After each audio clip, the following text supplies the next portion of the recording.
출근길 뉴스를 종합해드립니다. 깊이 있는 뉴스 YTN FM 출발 새아침. 신율의 출발 새아침 3부 순서 시작합니다. 자, 지금은 좀 푸근한데요. 그런데 내일 점심때 정도부터는 상당히 추워진다고 합니다. 올겨울 최고의 추위가 이제 슬슬 다가오고 있다고 하는데요. 자, 이 기온도 이렇게 계속 내려가고 있고, 근데 우리나라 정치권, 아니 대한민국은 더욱더 혼돈으로 빠져서 걱정입니다. 과연 언제쯤 정리가 되고 국민들에게 좀 안심을 줄 수 있는 그런 모습을 보여줄지, 그게 참 걱정인데요. 하지만 우리 국민들이 있기 때문에 좀 안심할 수 있습니다. 신율의 출발 새 아침 3부 순서, 먼저 광고부터 듣겠습니다.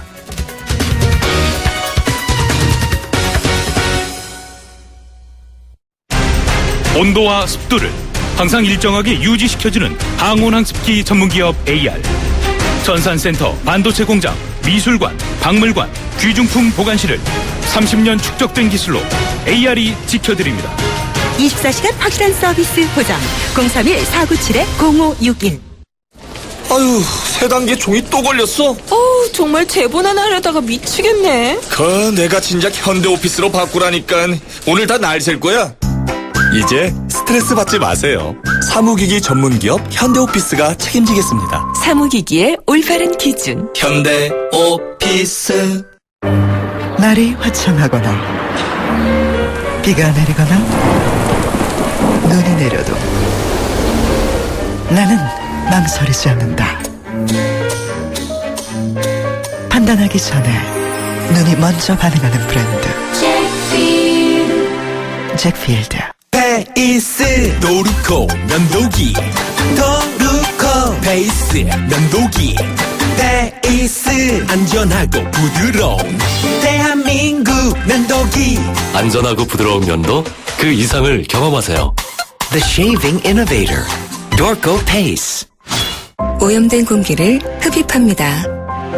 360도 사방에서 순수한 공기를 내보냅니다.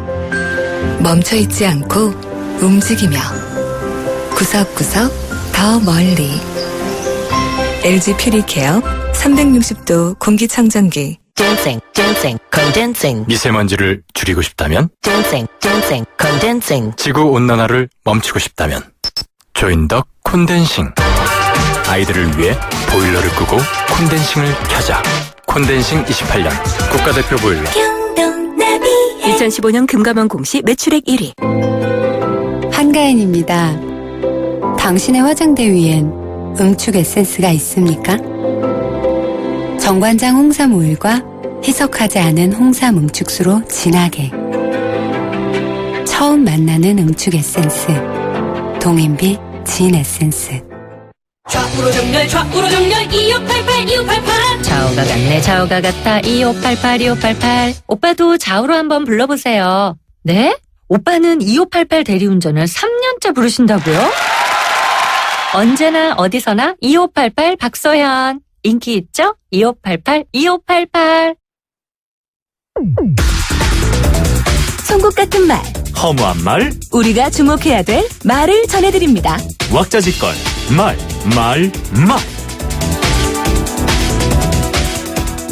배는 김무성 전 대표가 만들 테니 그 배의 선장을 맡아달라고 요청했다. 신당 창당을 준비 중인 것으로 알려진 김무성 전 대표 측 인사가 유승민 의원에게 한 것으로 알려진 얘기입니다.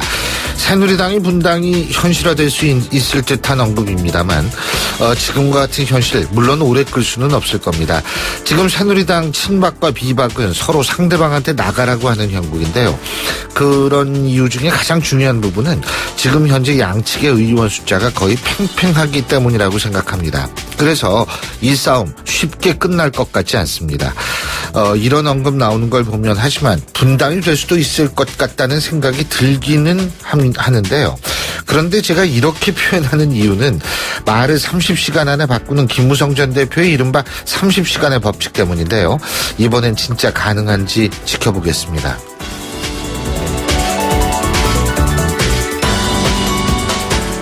당을 빨리 재건하는 게 최우선 과제며 이후 당이 정비되면 대통령 후보 경선에 나갈 것이다.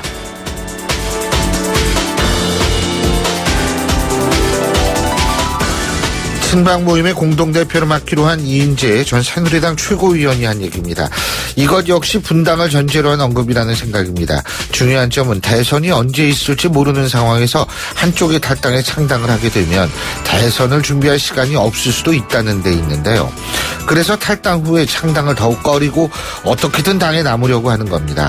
그래서 지금 지도부를 장악하고 있는 친박들은 빠른 시간 내에 전열을 정비하고 대선 후보를 내고 준비를 해야만 지금의 자신들의 새누리당을 지킬 수 있다고 생각할 겁니다. 이인재 최고위원의 언급 역시 그런 맥락에서 파악해야 한다는 겁니다.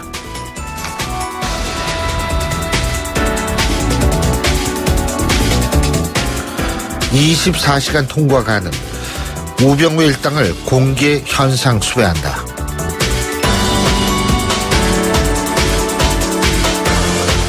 정봉주 전 의원이 우병우 전 민정수석에 대한 공개 수배를 선언하면서 한 얘기입니다. 정 전 의원은 현상금 펀딩 계좌를 개설해서 모금을 하고 있고요. 현재 현상금 합산액은 1,200만 원을 넘어선 것으로 알려지고 있는데요. 정봉주 전 의원뿐만이 아니라 정청래 전 의원, 안민석 의원이라든지 김성태 의원에 이르기까지 여러분들이 지금 현상금을 걸고 있는 것은 사실입니다. 그래서 이 현상금이 얼마나 더 많아질지는 모릅니다. 그만큼 우병우 전 수석에 대한 국민적 관심이 크다는 건데요. 그런데 우병우 전 수석이 어디 있는지를 아직 모르는 걸 보면 숨는 거, 이거는 과거 신창원을 능가할 정도의 기술이 있는 것 같습니다. 그런데 이런 모습은 법률가다운 모습은 결코 아닙니다. 우리가 법률 전문가를 법률가로 부르는 이유는 단순한 법적 지식을 이용하는 것이 아닌 양심에 입각해서 법을 다루라는 의미인데요. 그런데 우병우 전 수석의 이런 모습은 법률가가 아닌 지식 기술자밖에 되지 않는 모습이라고 생각합니다. 지금까지 말이었습니다.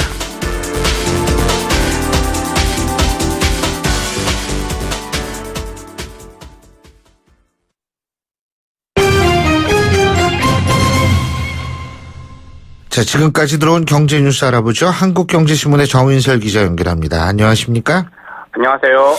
예, 일단 유일호 경제부총리가 유임이 된 거죠? 그렇습니다. 그동안 유일호 경제부총리와 임종영 금융위원장이 지난달 2일이죠. 박근혜 대통령이 임종영 금융위원장을 후임 경제부총리 내정한 다음에 계속 두 사람 간의 어색한 애매한 동거를 해가지고 41일째 이어졌었는데 황교안 대통령 권한대행이 어제 교통정리를 했습니다.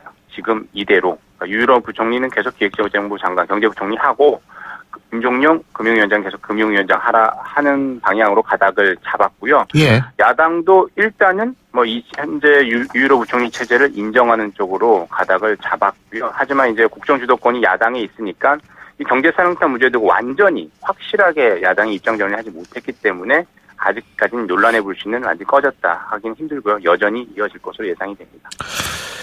이게 지금 야당이 전국 주도권이라고 말씀을 하셨는데 여당이 지금 이게 상당히 복잡하고 엉망이기 때문에 그런 거 아닌가 이런 생각이 드는데 말이에요. 근데 이 계파 간의 갈등, 그 이면엔 재산 분할 문제가 있다. 이런 분석도 있긴 있더라고요.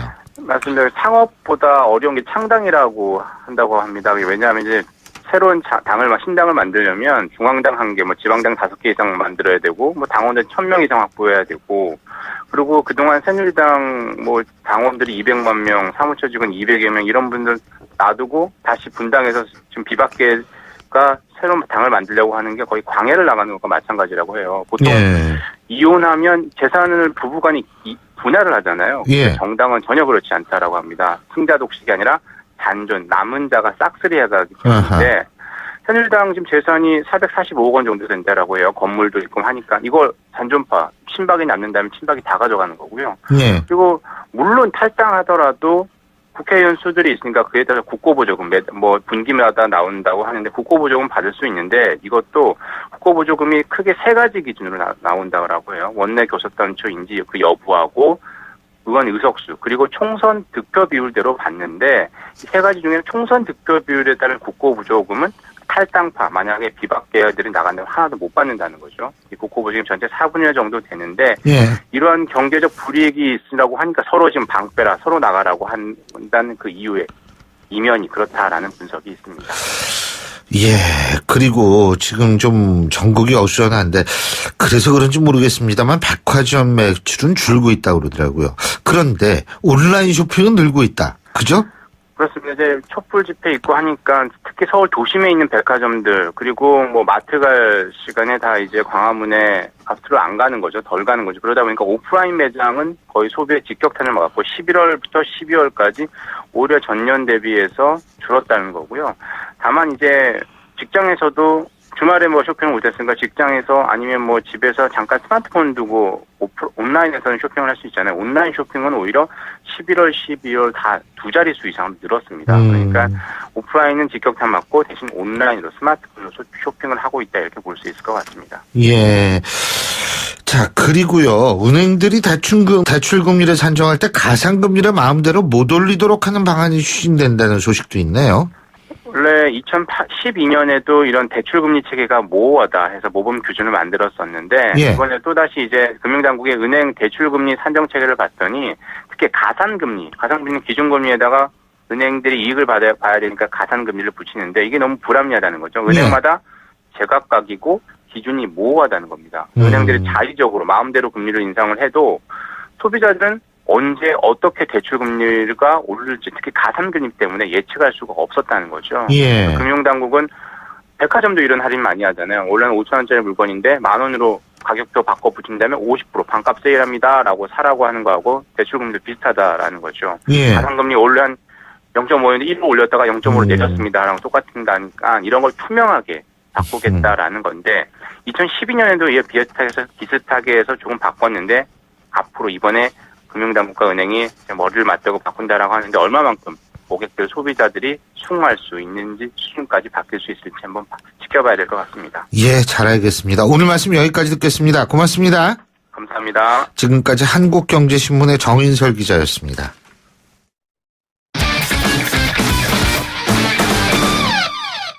자, 이번엔 스포츠 소식 알아보겠습니다. 최동호 스포츠 평론가 전화 연결돼 있습니다. 안녕하십니까? 예, 안녕하세요.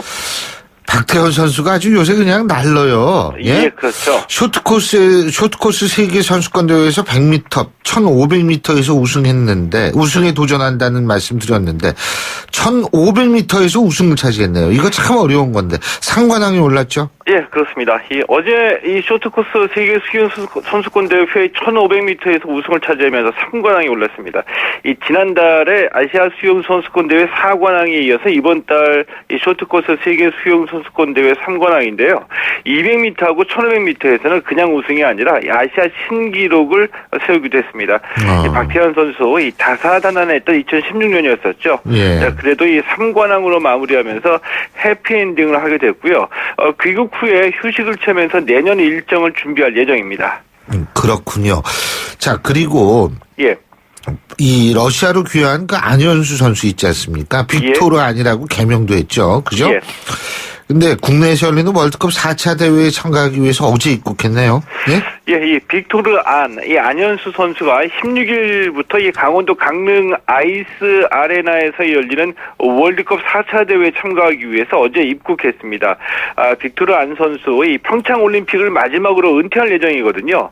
이 평창 올림픽 경기장인 강원 아이스 아레나 빙질에 적응하기 위해서 이번 대회에 참가했다고 말했습니다. 네. 이 강릉에 있는 아이스 아레나가 평창 동계올림픽 스피드 스케이팅 경기장 이름입니다. 예, 그렇군요. 근데 어쨌든 뭐 안현수 선수 참 우리한테는 귀중한 자산이었는데 그거 좀 안타깝죠. 예. 예. 자, 동계 종목 소식 하나 더 알아보죠. 이 남자 스피드 스케이팅의 김진수 선수 말이에요. 예. 월드컵 4차 대회에서 동메달 따냈는데 이게 상당히 의미 있는 메달이라고 하더라고요. 예, 그렇습니다. 김진수 선수가 올해 24살이거든요. 예. 이 스피드 스케이팅 월드컵 4차 대회 남자 1000m 1부 리그인 디비전에 의해서 3위를 차지했습니다. 이 평창 동계올림픽에서 기대를 걸 만한 새로운 뉴페이스의 등장이라서 반가운데요. 예. 이외에도 뭐 여자 매스 스타트에서도 김보름 선수가 새로운 에이스로 떠올랐고요. 이 남자 피겨의 차준환 선수, 또 이 봅슬레이와 스켈레톤의 원윤정, 서영우, 윤성빈 선수도 있습니다. 여기에 이 스노보드에서도 이상호 선수가 스노보드 알파인 유로파커 평행 대회전 2차 대회에서 2위를 기록했는데, 지난 2010년 이 밴쿠버 올림픽에서 우리가 깜짝 성적을 올렸고요. 그 뒤를 이어서 2018년 평창 세대의 등장이 아닌가, 이런 기대가 올 정도로 지금 선수들이 좋은 성적을 올리고 있죠. 하나만 더 알아보죠. 동계 종목 유망주 얘기를 했으니까 축구 유망주 얘기도 있는데, 바르셀로나 19세 이하 팀에서 뛰고 있는 이승우 선수 어제 해트트릭을 기록을 했는데, 그러면은 내년에 바르셀로나 B팀으로 올라갈 수 있는 겁니까? 예, 지금 전망이 굉장히 밝습니다. 이 바르셀로나 19세 이하 팀이죠. 이 후메닐 A에서 뛰고 있는 이승우 선수가 스페인 18세 이하 리그 페리오렌스와의 경기에서 해트트릭 기록하면서 4대1 승리를 이끌어냈습니다. 내년 초에 FC 바르셀로나 B팀 승격이 거의 확실해 보이는데, 이 바르셀로나 B팀은 FC 바르셀로나의 2군 팀입니다. 그러니까 리오넬 메시나 네이마르, 또 루이스 수아레스 같은 세계적인 스타들이 뛰는 1군으로 승격되기 바로 직전 단계라고 보시면 되고요. 이승우 선수 측에서 내년 초에 B팀에 합류할 예정이다, 이렇게 자신감 있게 말하고 있습니다. 예, 오늘 소식 잘 들었습니다. 고맙습니다. 예, 고맙습니다. 예, 지금까지 최동훈 스포츠평론가였고요. 신율의 출발새 아침 3부 순서 역서줄입니다. 잠시 뒤 4부에서 뵙겠습니다. 안녕하세요. 배우 박하선입니다. 아버지의 사업 실패로 좁은 차에서 생활하던 은훈의 가족이 새 집을 찾고, 가스 폭발로 전신 화상을 입은 현석이가 치료비 걱정을 덜 수 있었던 것은 다 여러분의 사랑 덕분입니다. 누구에게나 찾아올 수 있는 위기의 순간, 월드비전은 위기 아동 지원 캠페인을 통해 도움이 절실한 가정을 긴급 지원합니다. 연말 연시, 여러분의 사랑이 꼭 필요한 곳에서 희망이 될 수 있도록 월드비전과 함께해주세요. 후원 문의 1688-3570 1688-3570. YTN 라디오 캠페인 더 가까이. 안녕하세요. 재즈 보컬리스트 이동우입니다. 날씨가 많이 추워졌죠? 저는 벌써 옷 속에 내복을 챙겨 입기 시작했습니다. 와, 따뜻하더라고요. 실제로 내복 한 겹 더 겹쳐 입는 것만으로도 우리 체감 온도는 약 2.4도 올라간다고 하네요. 실내 온도를 높이지 않아도 되니까 그만큼 에너지도 절약되고 온실가스도 줄이고 지구 온난화도 막고, 이런 걸 일석사조라고 하는 건가요? 올겨울 추운 날엔 난방기를 틀기 전에 내복부터 챙겨보세요. 함께 있는 옆 사람과의 거리도 조금 더 가까이 해보시고요. 어때요? 벌써 따뜻해지셨죠? 때론 눈에 보이지 않는 것들이 우리를 더 따뜻하게 살아가게 한답니다. YTN 라디오 캠페인 더 가까이. 한국환경공단과 함께합니다. 골프 장갑도 G맥스, 등산 장갑도 G맥스, 헬스 장갑도 G맥스, 가죽 장갑도 G맥스, 장갑하면 G맥스. 대한민국 우리 장갑 G맥스. 30년 한길 범양 글러브가 만듭니다. 글러브맥스. G맥스. 일제강점기 조국 항일투쟁의 독립자금을 보태었던 재외동포. 근대화 시기에는 선진기술과 인재를 길러 경제발전의 밑거름이 되어주었고, 지금은 경제 영토를 넓히며 한류 확산과 모국의 역사, 문화를 바로 알리기 위한 공공외교를 실현하고 있습니다. 다가올 통일시대, 전세계 720만 재외동포는 한반도 통일을 위한 발걸음에 든든한 지원군이 될 것입니다. 이민으로 해지지 않는 나라 대한민국. 재외동포가 큰 자산입니다. 이 캠페인은 720만 재외동포의 든든한 버팀목 재외동포재단과 함께합니다. 날카로운 분석, 내일을 보는 시선, 신율의 출발 새 아침. 신율의 출발 새 아침 4부 순서, 먼저 광고 듣고 오겠습니다. 홍은희 씨, 잇몸 관리 어떻게 하세요? 잇몸 관리요? 양치 잘하고 치과도 다니고, 그리고 하나 더, 인사돌 플러스. 염증에도 좋고 들뜬 느낌도 꽉 잡아주니까요. 잇몸 건강에 인사돌 플러스. 써본 후의 차이요? 직접 느껴보세요. 동국제약. 새 차 살 때는 장기 렌터카 SK 똑똑한 장기 렌터카 똑똑한 가격 주유소 할인 SK 똑똑한 장기 렌터카 꼭 비교해보세요. 가격도 혜택도 SK 렌터카에서. SK 똑똑한 장기 렌터카. 골목골목에 멋을 더하는 100년 넘은 유럽의 아파트들. 우린 언제까지 고풍스럽다고 부러워해야만 할까요? 좋은 집은 시간을 이겨야 한다. 시간을 이기는 아파트 금강 펜테리움 금강주택. 홍진경입니다. 똑 부러지는 고객 관리는 사업 성공의 지름길이죠. 그래서 전 KT 통화 매니저를 써요. 사무실로 전화가 오면 고객 이름은 물론 회사명과 거래 내역까지 다 확인하고 받을 수 있거든요. 고객 관리의 모든 것 KT 통화 매니저. KT. 우리 애는 계산 잘하는데 수포자가 되겠어요? 어머니, 수포자들도 계산은 잘합니다. 개념과 원리 이해 없이 연산만 하면 수포자가 됩니다. 지금 아이의 수학, 학년이 올라갈수록 힘들어지는 연산 수학입니까? 학년이 올라갈수록 힘이 생기는 재능 수학입니까? 사고력 수학은 재능 수학. 눈이 내릴 것이다. 길은 얼어붙을 것이다. 누군가에겐 겨울이라 불리는 이 계절이 당신에게는 콰트로 시즌이 된다. 12월 한 달간 아우디 차량을 신규 구매하는 모든 고객님께 아우디에서 준비한 특별한 선물을 드립니다. 자세한 사항은 전국 아우디 공식 전시장에서 확인하세요. 요즘 백수호 먹는 사람들이 다시 많아지고 있습니다. 식약처 검사 명령제로 더욱 믿고 먹을 수 있게 됐거든요. 지금 갱년기라면 검색해보세요. 백수호 검사 명령제. 백수호 믿고 먹는 세상에선 갱년기 아무것도 아닙니다. 갱년기엔 백수호궁. 문의 1544-9393. 건강기능식품입니다. 오염된 공기를 흡입합니다. 360도 사방에서 순수한 공기를 내보냅니다.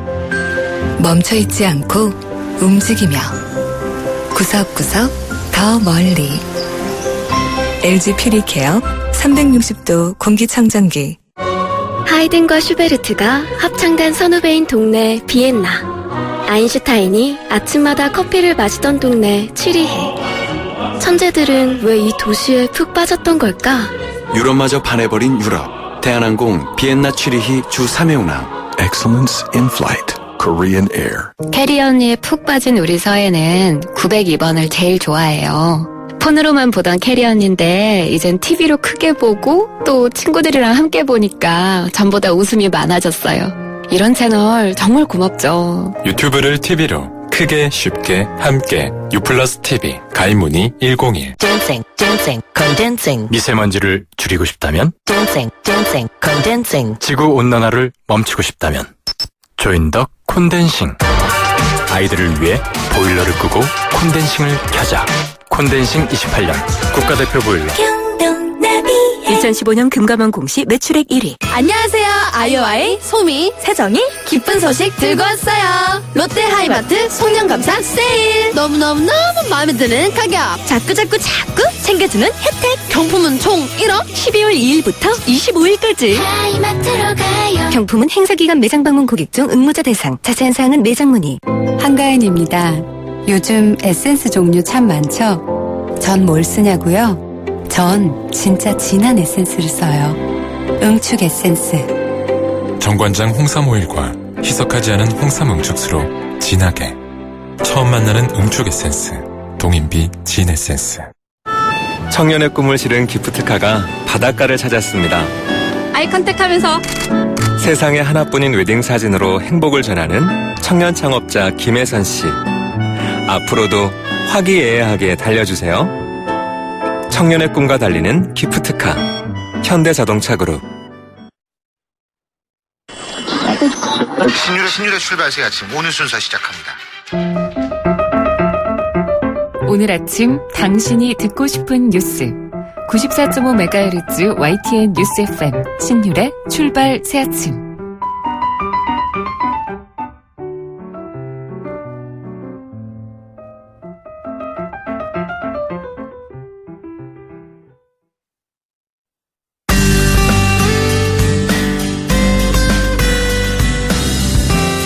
안녕하세요. 시민발언대 리포터 이혜미입니다. 조류 독감 AI가 역대 최단 기간 내에 최대 피해를 내고 있습니다. 약 900만 마리를 살처분한 상황인데요. 이에 대한 시민들 의견 들어봤습니다. 어떻게 그거를 막을 방법이 없다고 그 라디오에서 들으니까 그 새가 중국에서 이렇게 올 때는 그래서 그걸 어떻게 국가에서 그 농민들한테 뭐 어떤 방식으로든지 조금 이렇게 피해 보상을 이렇게 해줘야 된다고 그런 생각을 하면서 너무너무 안타까운 거는 사실이에요. 조류독감 뭐 끓여서 먹으면 다 없어지잖아요.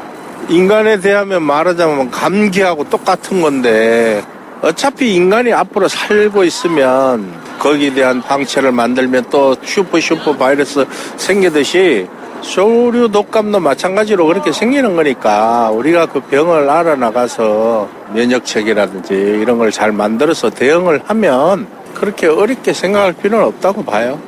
처음이 미흡하다 보니까 커지고 더 커지고 해서 이런 결과가 있는 것 같습니다. 조류독감 하면 일단 무섭죠. 저도 아기가 있는데 그런 영향들이 이제 어른뿐만 아니라 아이들까지 다 영향을 미치기 때문에 좀 그런 부분들은 미리미리 좀 안 좋은 방향 없게끔 가는 게 우선이라고 봐요. 지금 하고 있는 게 죽이는 거밖에 없는 거잖아요. 그냥 빨리 치료제라도 만들던가 해서 해가 안 되는 방향으로 갔으면. 근데 AI라는 게 그냥 조류독감 있고 사람한테 해가 된다고만 알지 막 정확하게 뭐고 막 이런 거는 잘 안 알려주니까 그런 거 좀 잘 알려주셨으면 좋겠고 대처 방법이라도 좀 잘 알려주셨으면 좋겠어요. 인체에 그게 유해한지 무해한지에 대해서 설들은 있지만 정확하게 그에 대한 정보가 없으니까 그것 때문에 이걸 먹어야 되나 말아야 되나 망설여지고 겁나고 그러죠. 아무래도 이렇게 계속 이런 것들이 반복이 되는데 완전히 차단할 수 있는 대책을 좀 못 만드나 이런 의심은 들어요. 사건이 나면 자꾸 살처분하고 뒤늦게 뒷북 대책을 하니까 가장 근본적인 원인들을 그것에부터 관심을 기울여서 거기서부터 준비를 좀 해줬으면 하는 거죠.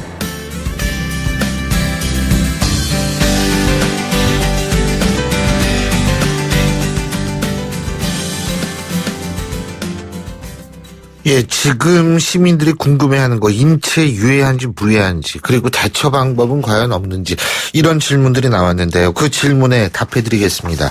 자, 지금 충남대학교 수의학과 서상희 교수 전화 연결돼 있습니다. 서 교수님 안녕하십니까? 네, 안녕하십니까? 지금 피해가 어느 정도입니까? AI 피해요?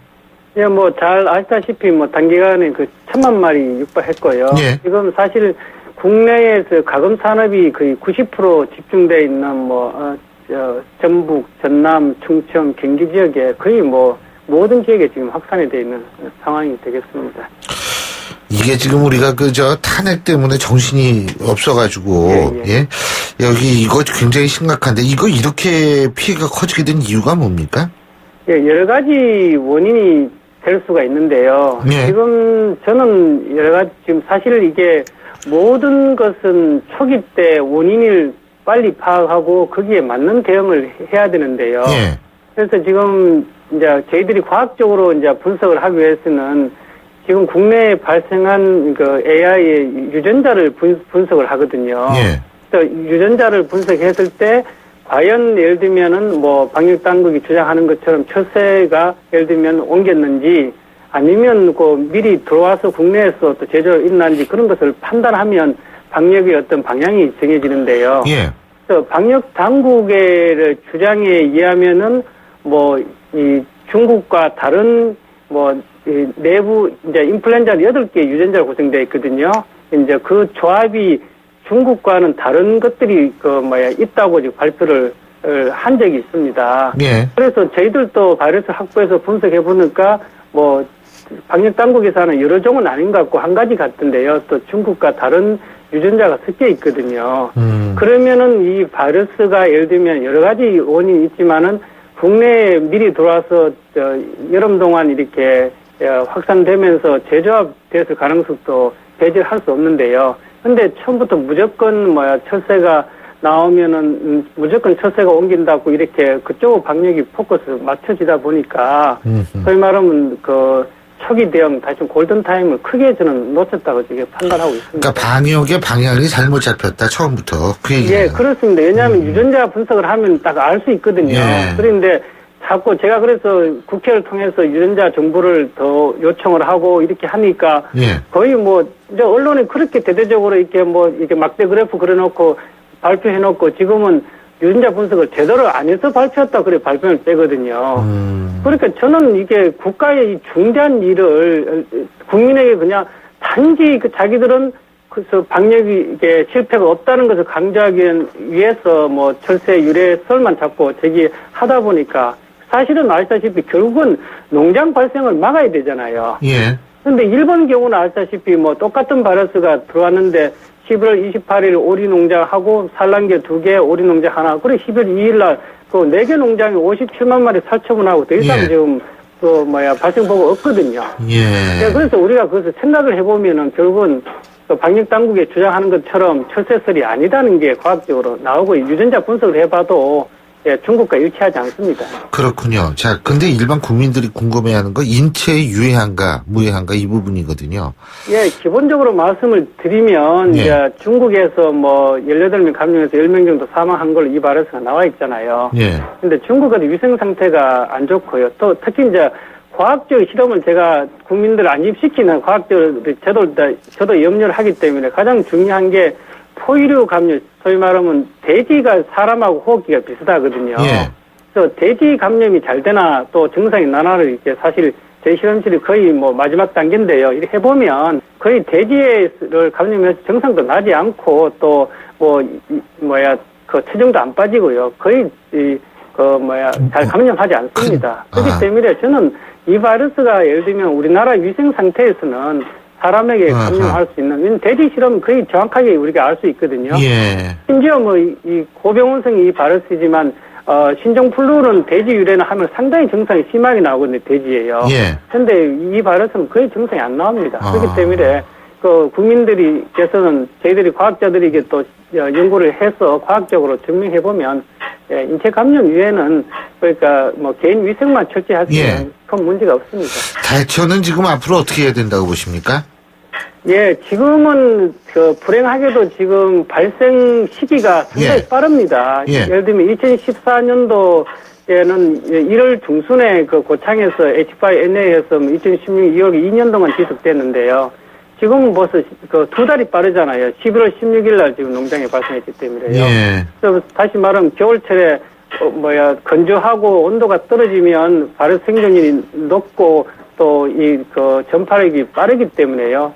결국은 저는 사실 우리나라가 생각해봐야 되는 게 거의 발생 빈도는 중국이나 다름없거든요. 예.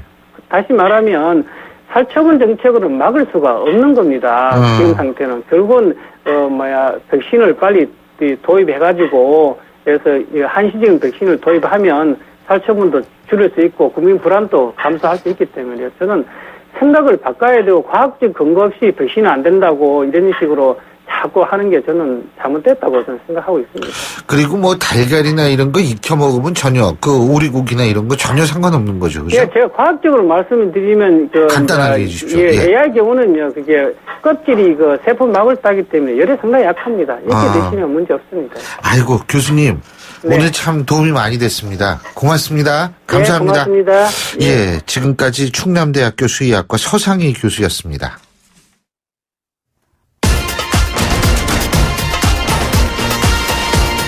여러분이 지금 듣고 계신 주파수는 FM 94.5MHz입니다. YTN 뉴스 FM.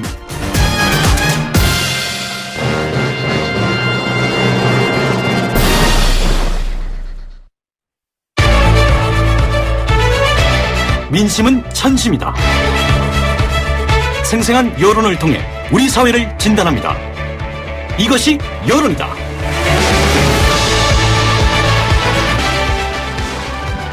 예, 아직 촛불 시위 끝나지 않았지만 지난주 금요일 박근혜 대통령에 대한 탄핵 소추안이 국회를 통과하면서 이제 조기 대선이 현실화되고 있고 또 전국은 그래서 대선 국면으로 진입하는 그런 분위기입니다.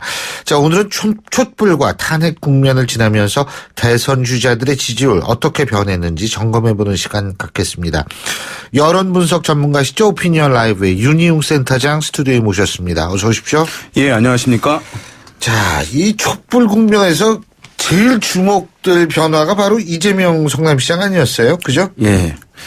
일단 전체 조사 결과를 최근 거를 말씀드리면 한국갤럽이 지난 12월 6일부터 8일까지 3일간 전국 1,012명에 대해서 휴대전화 조사를 실시했는데요.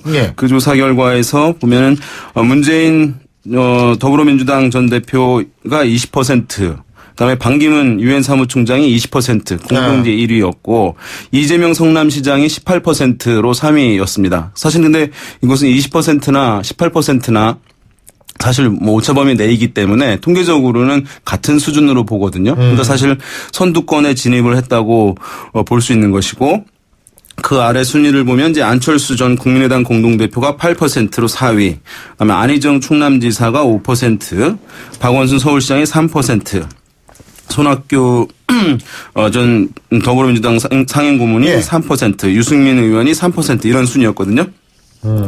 어쨌든 뭐 말씀하신 대로 이제 이재명 성남시장이 촛불 국면을 거치면서 그야말로 파죽지세의 모습을 보이면서 군소 주자였었는데 뭐 한 달 만에 이제 선두권에 진입을 하면서 대선 판도에 큰 변화를 지금 가져왔다. 일단 이렇게 평가를 해볼 수 있을 것 같습니다. 이렇게 이재명 시장이 이 상승하게 된 이유는 뭘까요? 일단 아웃사이더가 대체로 중앙으로 이렇게 주목을 받으면서 이동할 때 보면은 전 세계적인 흐름 중에 하나가 어떤 분명한 메시지, 대중이 쉽게 알아들을 수 있는 뚜렷하고 분명한 선명한 메시지를 일단 구사를 하는 것이고요. 또 한 가지는 소셜미디어의 자유자재 활용하면서 대중과 소통하는 것이거든요. 이것이 이제 들으시는 분들도 아시겠습니다. 미국에서 뭐 트럼프라든가 또는 샌더스 이런 데서도 동일하게 나타나는 현상인데 그것이 이제 애초에 좀 있던 상황이었는데 촛불 국면을 거치게 되면서 촛불 민심을 가장 적극적으로 또 가장 있는 그대로 대변한다고 하는 이미지를 획득했다고 할 수 있어요. 다른 이제 정치인들이 다소 뭐 신중한 좀 입장을 좀 초반에 가지고 있던 데 비해서 초반부터 매우 적극적으로 얘기를 했고, 그리고 보면은 이제 지금 문재인 전 대표 같은 경우가, 사실은 성장이라든가 안보 이런 걸 얘기하고, 촛불 민심 초반에도 좀 신중한 행보를 보이면서 약간 중도화 전략을 표방했었는데 그러다 보니까 이 진보 진영에서의 왼쪽에 공백이 발생했던 것이거든요. 그런 부분을 이재명 성남시장이 이제 진입하는데 성공했다 이렇게 볼 수 있을 것 같아요. 그리고 지금 보면은 좀 다소 강경한 이미지가 있긴 하잖아요. 성남시장이. 근데 이재명 시장이 있는데 지금 국민이 좀 감정이 격해 있는 상황이거든요. 그러다 보니까 그것에 대한 수용성이 매우 높아진 것도 지지율 상승에 영향을 주었다 이렇게 볼 수 있을 것 같습니다. 상승대 계속 될까요, 그러면? 일단 뭐 기성 정치인과 대비되는 이미지를 본인이 획득을 했어요. 제가 보니까는 그래서 이것을 단순하게 일시적 현상으로 치부할 수는 어려운 상황이라고 할 수 있겠고 다만 이제 이 촛불 국면이 약간 진정이 되게 되면 감성의 시기에서 이제 이성의 시기로 약간 돌아갈 수도 있을 텐데 그러면 이제 대권 시장에서 대선 주자들을 바라보는 국민들의 이제 시각이 기준이 어떤 뭐 안보라든가 경제 뭐 이런 부분에 대한 이제 역량도 평가를 하게 될 텐데 이재명 성남시장이 그런 부분을 이제 어떻게 증명해 내느냐 그것이 이제 중요한 과제가 될 수밖에 없고 그에 따라서 높은 지지율의 어떤 지속성 또는 안정성 이런 여부는 판가름 나지 않을까 생각됩니다. 문재인 전 대표는 어떻게 봐야 돼요? 사실 이게 지금 문재인 전 대표가 근 1위 정도 되죠, 지금. 그죠? 예.